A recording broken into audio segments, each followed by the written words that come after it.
नमस्कार. अध्याय क्रमांक 12, ओवी क्रमांक 168 ते 175. जगची होतसे त्याचा देह, आवड नावड भाव जाती चित्तातून, द्वैताचा न राहे तेथ ठाव, आनंद क्रोध ही द्वंद्वे ही दूर, असा असे जो द्वंद्व मुक्त, भय क्षोभ विरहित, असे असोनी शिवाय, माझे ठाई एक रूप, त्याचा असे मजला मोह, काय सांगू त्या बाबत, अशी असे ती आवड, जगण्यास त्याच्या तो योग, आत्मानंदाने जो असे तृप्त, पुरुषरूपी तो अंतिम ब्रह्म, जन्मास येऊनी झाला पतिप्रिय, ब्रह्मस्थिती रूपी स्त्रीचा, इच्छेला नसे प्रवेश जेथ, जयाचे जगणे जणू काय, होतसे आत्मसुखाचा उत्कर्ष, अधिकाधिक, जीवांना द्यावयास मोक्ष, काशी क्षेत्र असे उदार, परी पडावे लागे शरीरास, तिच्या गावी,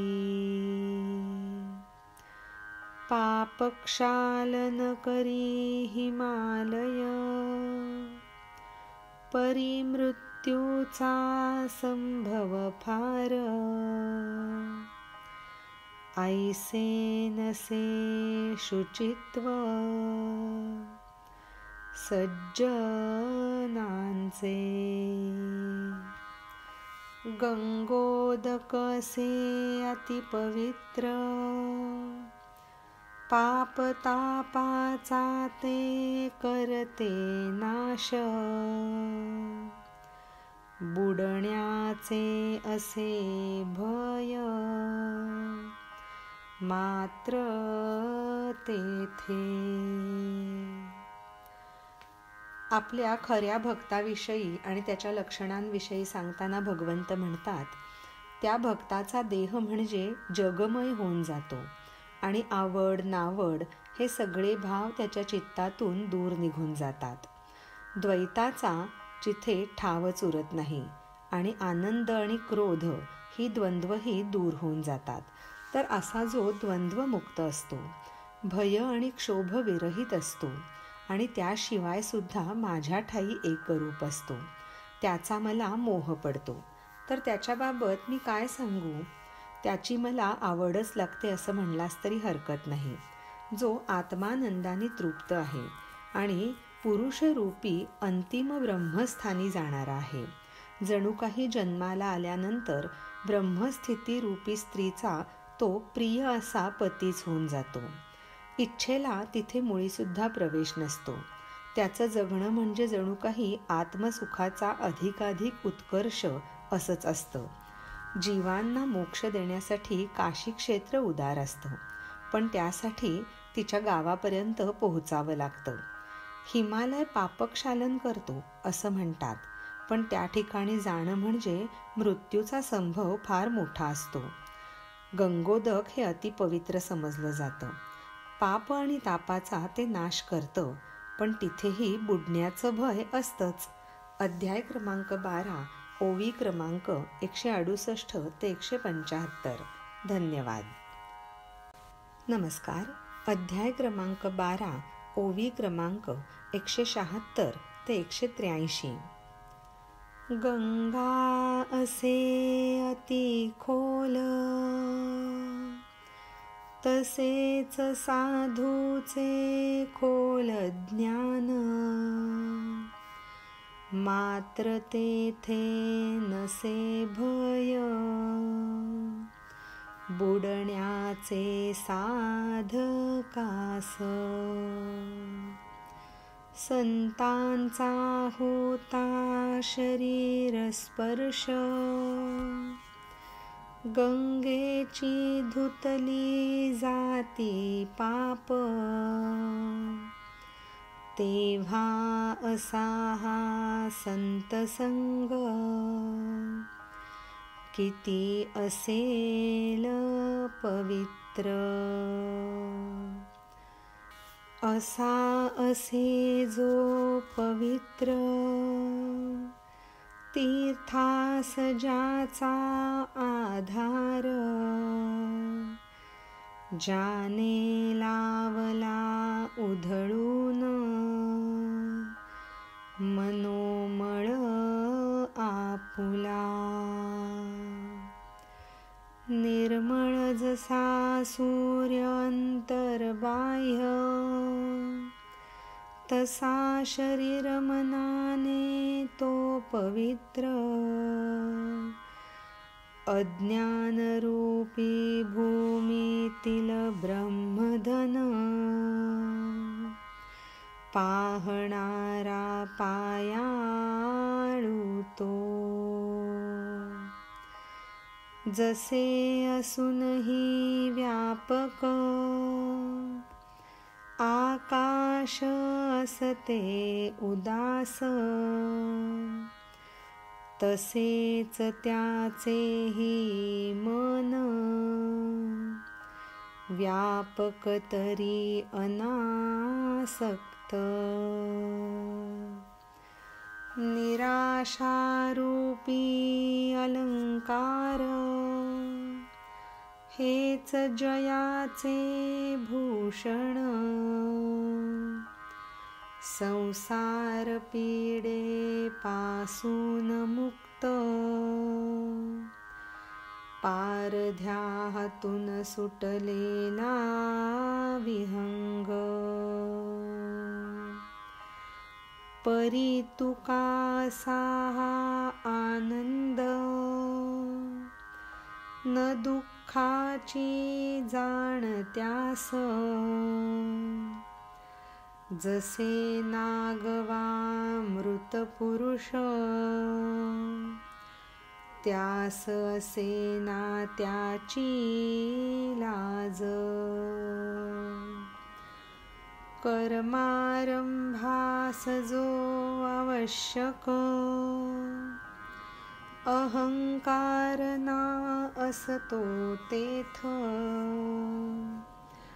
जसे काष्ठा शिवाय, अग्नी जातसे विझून.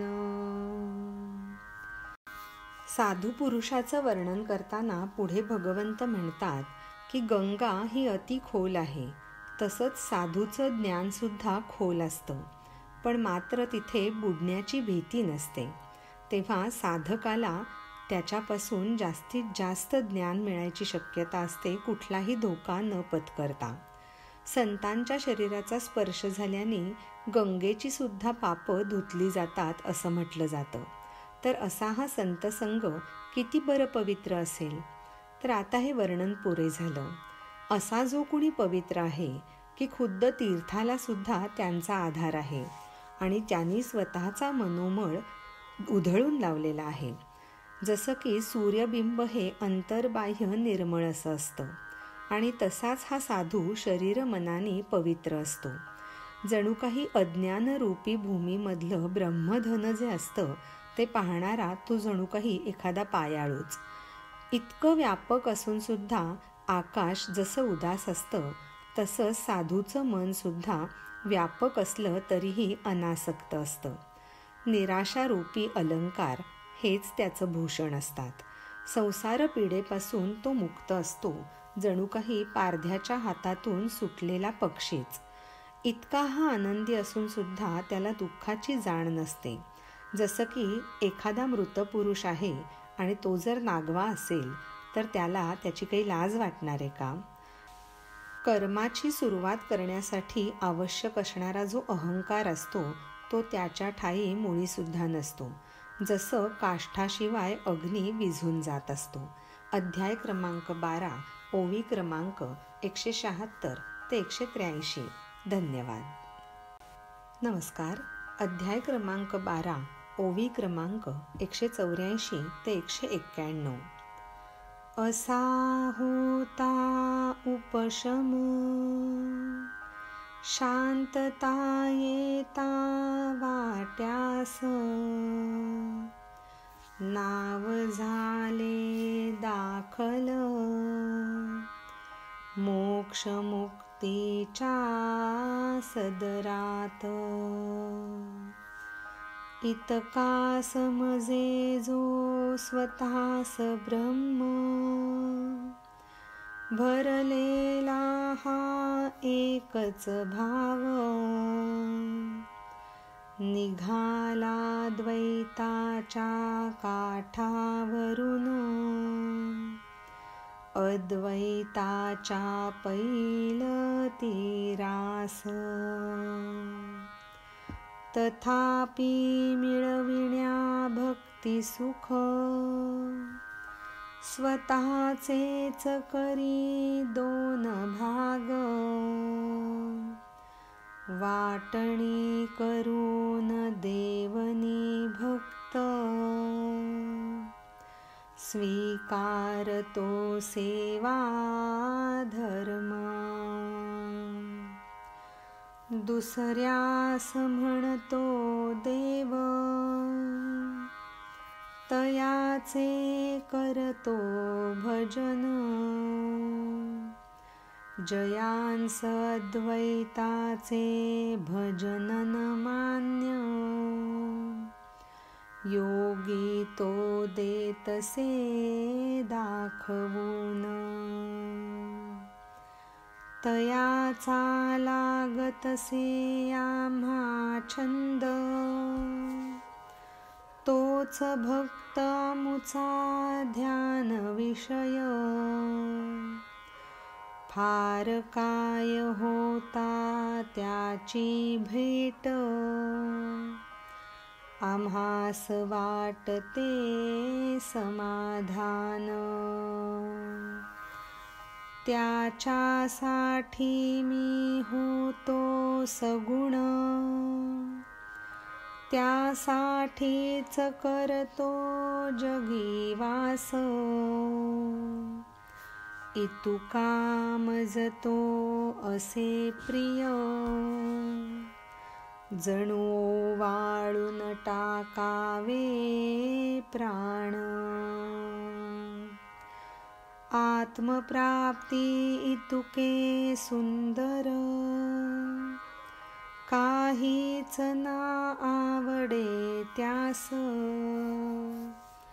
कोणताही भोग विशेष,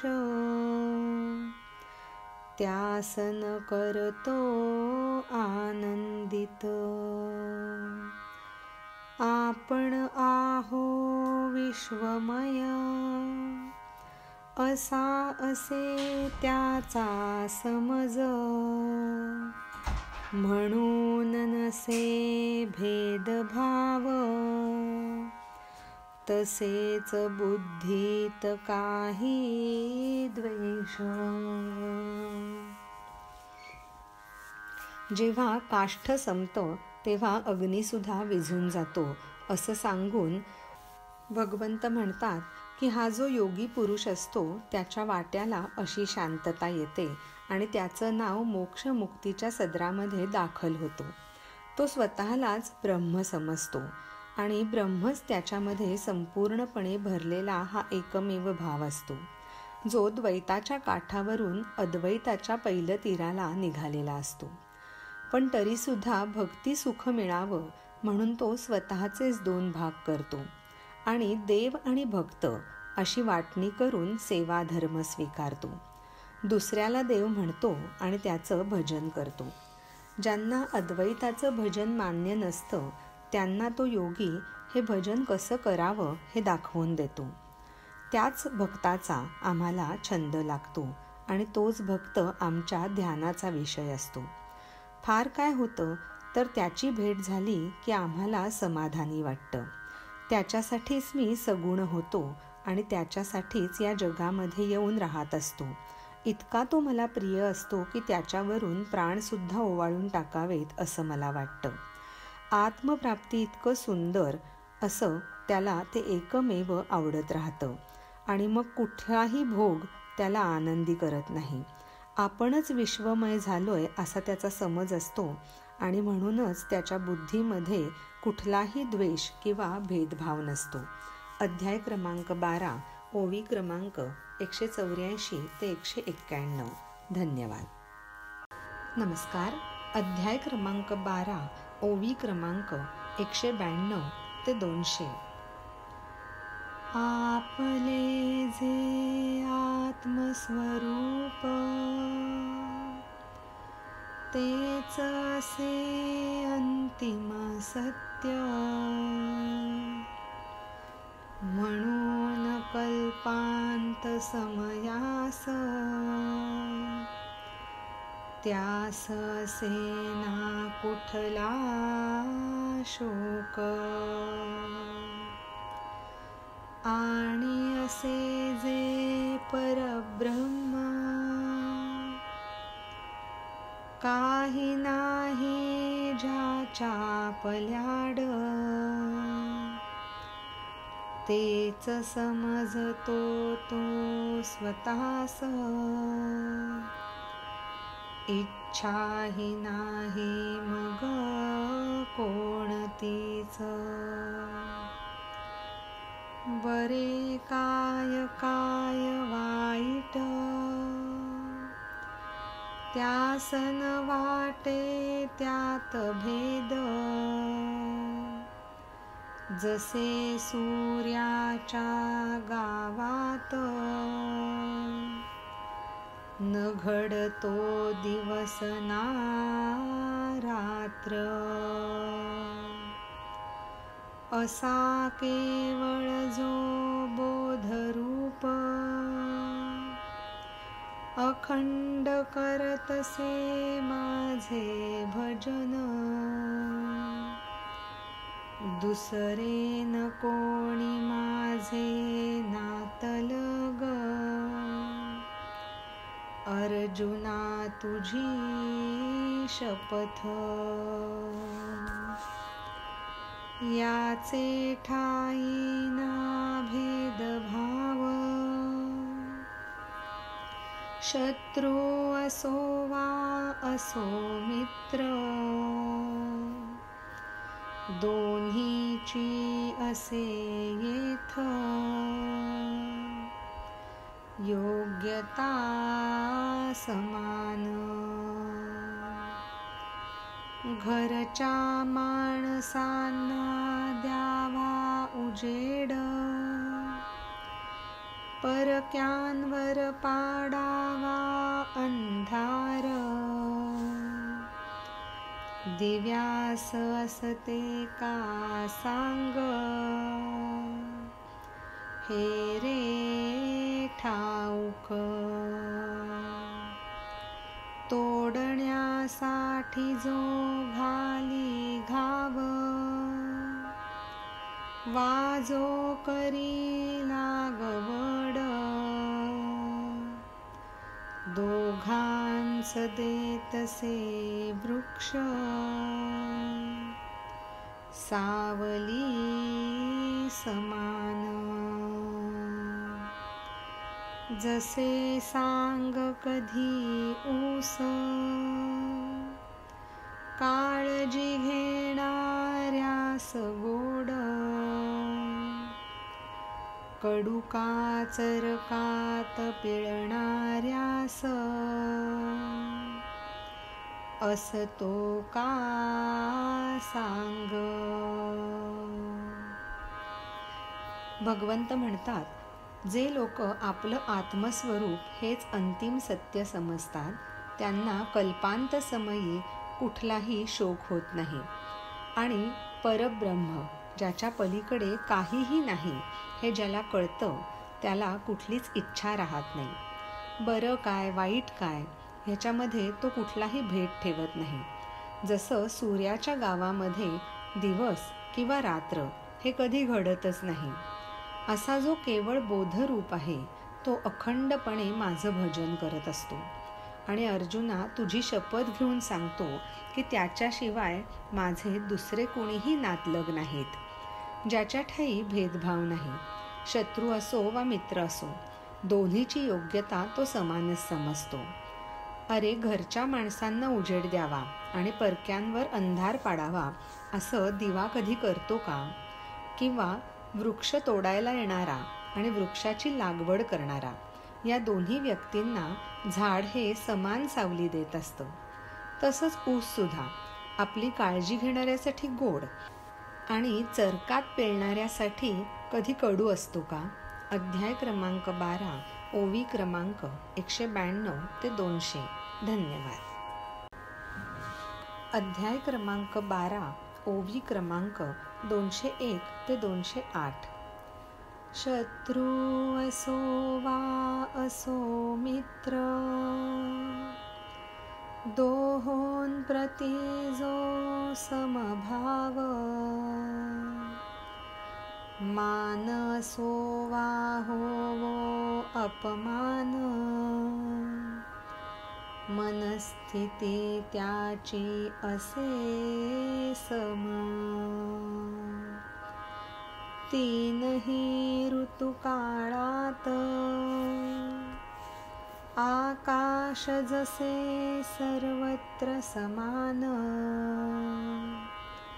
उष्ण असो वा असो शीत, द्वंद्व दोन्ही समप्रमाण. कुठूनही वाहो वात, दक्षिण असो वा उत्तर, मेरू पर्वत जसा अचल, तसाच तोही असे स्थिर. चांदणे त्याचा गारवा मधुर,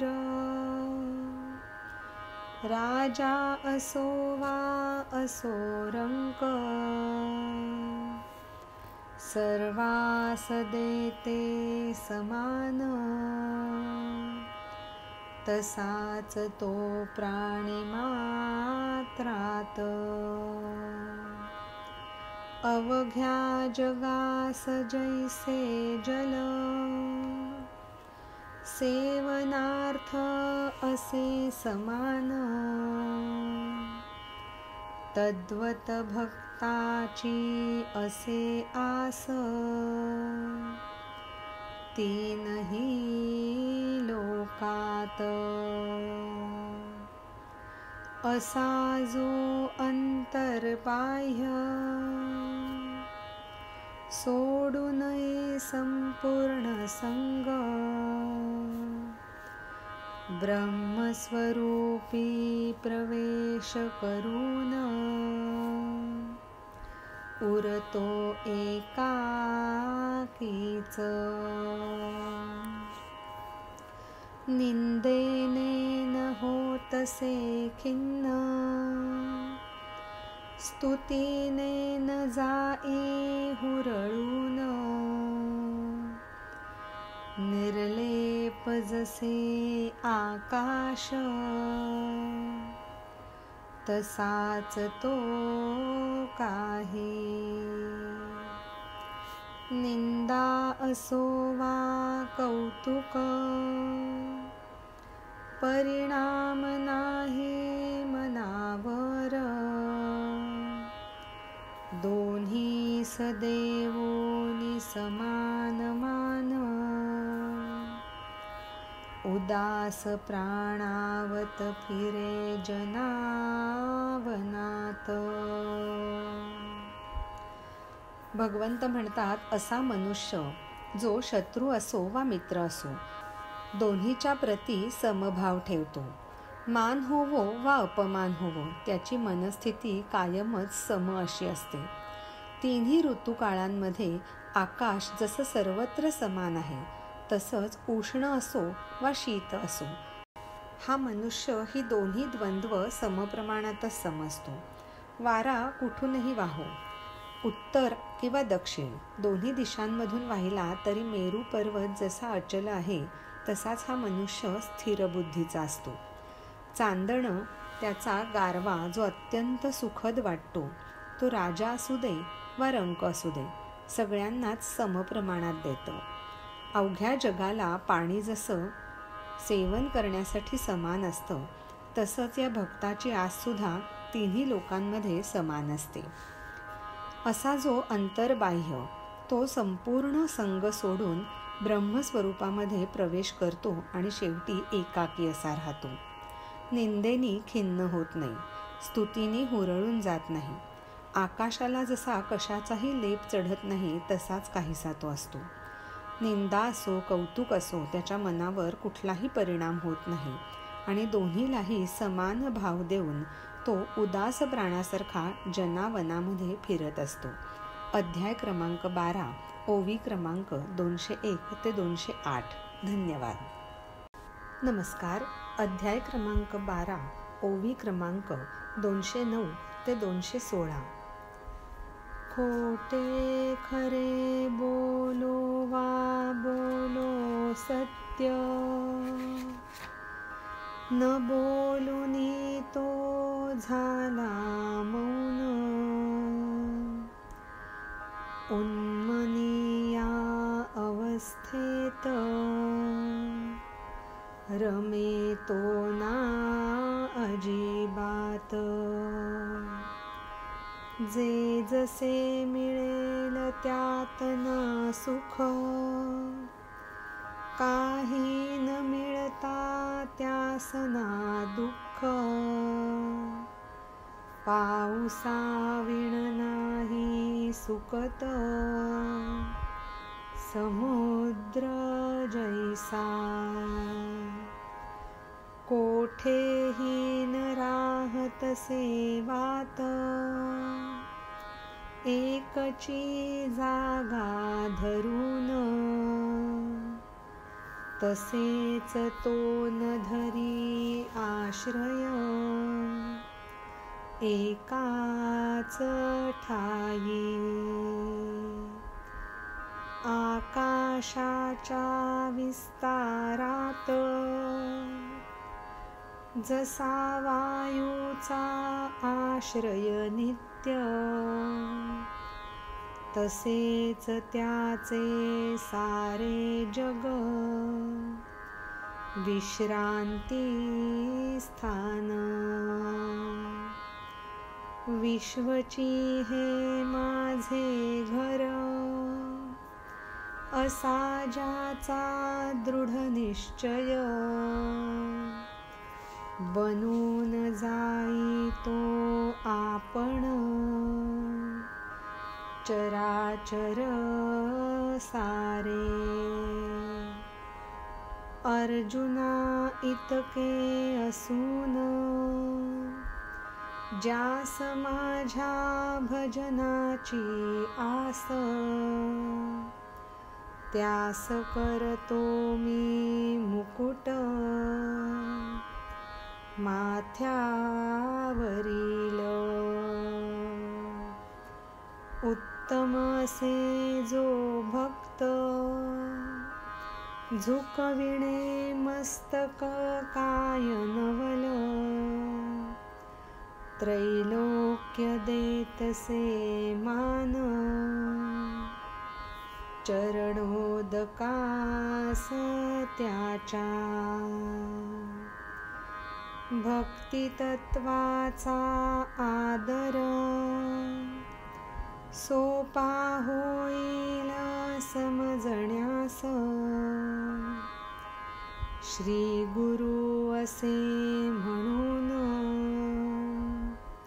शंकरास.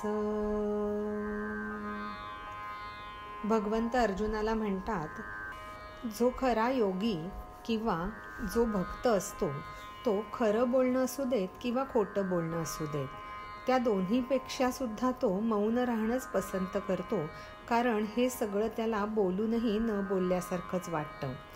तसंच जे जे मिळेल त्यामध्ये तो सुखही मानत नाही आणि काहीच न मिळता त्याच्यात तो दुःखही मानत नाही. जसं पाऊस पडला नाही तरी समुद्र कधीच सुकत नाही. वारा अशी एक जागा धरून कधीच कुठे राहत नसतो, तर तो एकाच ठायी आश्रय न करता आकाशाच्या विस्तारामध्ये त्याचा नित्य आश्रय असतो. तसंच ह्या माणसाचं सगळं जग हेच विश्रांतीस्थान असतं. हे विश्वच माझं घर असा त्याचा दृढ निश्चय असतो आणि तोच जणू काही सर्व चराचर बनून जातो.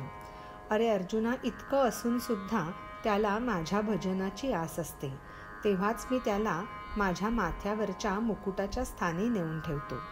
उत्तम भक्त जो असतो त्याच्यासमोर मस्तक झुकवणं ह्यात काही नवल नाही, तर अख्खं त्रैलोक्य त्याला मान देऊन त्याचं चरणोदक प्राशन करत असतं. भक्ती तत्वाचा आदर जर करायचा झाला तर समजायला सोपं पडावं म्हणून शंकराला श्री गुरु मानावं.